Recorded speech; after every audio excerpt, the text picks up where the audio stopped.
குருவடி சரணம், திருவடி சரணம். நான் 20 வருஷமா இங்கே சேலம் சக்தி பீடத்தில் தொண்டராக இருக்கேன். இங்கே வந்து சக்தி பீடத்தில் அம்மாவுடைய பாதம் பதிஞ்சிச்சு.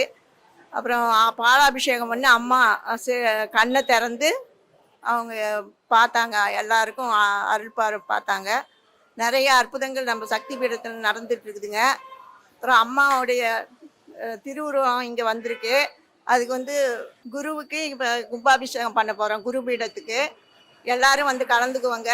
வாரம் வியாழக்கிழமை வந்து குருவுக்கு வந்து குரு பூஜை நடக்குது. அதில் எல்லா தொண்டர்களும் பொதுமக்களும் கலந்துக்கணும், குருவருள் பெறணும். எங்கள் பொண்ணுக்கு 2001 ஆக்சிடென்ட் ஆச்சுங்க. ஆஸ்பத்திரியில் வந்து காப்பாற்ற முடியாது அப்படின்னாங்க. அம்மா கிட்ட தான் அபிஷேகம் பண்ணி அம்மாக்கிட்ட வேப்பிலை காப்பு எல்லாம் போட்டு வேண்டிக்கிட்டு எங்கள் பொண்ணுக்கு குணமாச்சு. இப்போ அவன் நல்லா இருக்கா. தலையில் அடிபட்டுச்சு. டாக்டர்லாம் கைவிட்டாங்க. நாங்கள் அம்மாவை தான் நம்பினோம். அவங்க வந்து எங்கள் பொண்ணை காப்பாற்றி கொடுத்தாங்க. இப்போ அவன் எம்ஏ பிஎட் முடிச்சிட்டா, நல்லா இருக்காங்க. சேலம் ராமகிருஷ்ணா ரோட்டில் இருக்கிற சக்தி பீடத்தில் 10ஆம் தேதி திருக்குடமிழக்கு நடக்குது.